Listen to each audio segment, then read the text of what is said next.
Is Paul McCartney alive or dead? Yesterday, all my troubles seem so far away.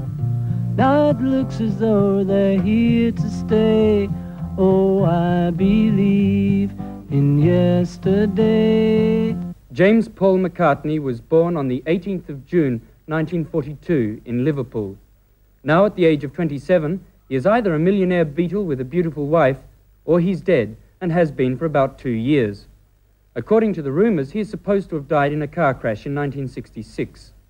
The controversy surrounding Paul McCartney was recently the subject of an hour-long report on radio.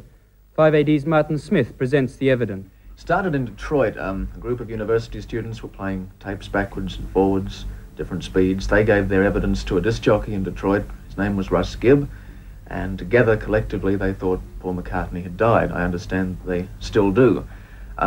So people throughout the world then started to think, well, what has happened? The Beatles have made no live appearances for 3 years. There have been no records for a certain period of time in 1966. When Paul was supposed to have died, I understand he went to Africa at the time, but maybe he did have an accident of some sort. Anyway, the first record that came out after the lull of activity from Apple Records was Strawberry Fields Forever, which I understand Strawberry Fields is a graveyard on a hillside in Liverpool. Other people have told me it's an orphanage down the road from where John Lennon lived, but I think we're both right. I think if they check up as well, Strawberry Fields is definitely a cemetery overlooking Liverpool. The first LP to come out about the same time as Strawberry Fields was the Sgt. Pepper album.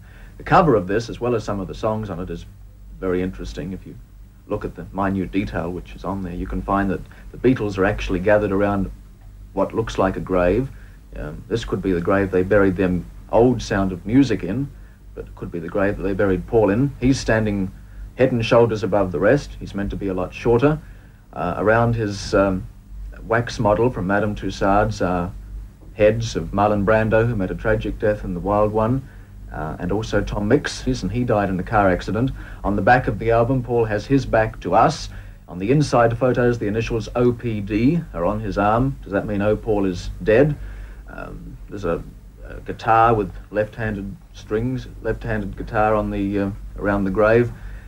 He was a left-handed four-string guitarist. So there you are. It goes from one thing to the other. And also, musically on the record, at the very end, when the needle is running over the dead surface area, waiting to be taken back by the arm, well then there's a little bit there which caught our attention, and it could be, will Paul be back as Superman? Forwards, it doesn't sound like anything too much, but perhaps backwards, that does come out.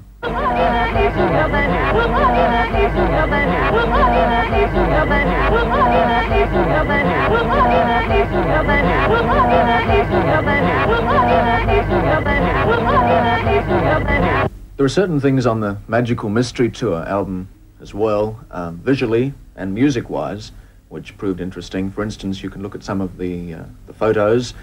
We're just mentioning Superman. There's a photo in there of Paul as Superman, with Superman at the driving wheel.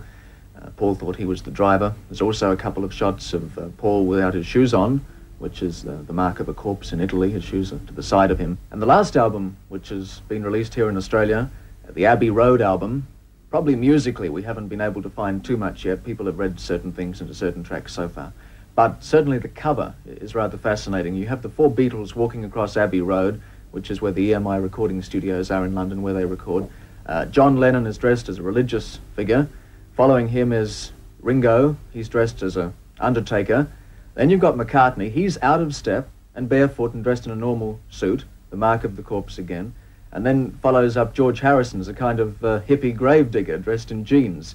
Whether this has any significance, I don't know. My theory is, for what it's worth, that Paul was close to dying at some stage.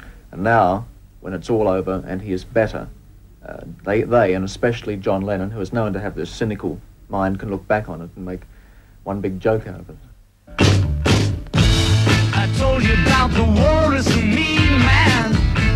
You know that we're as close as can be, man. Well, here's another clue for you.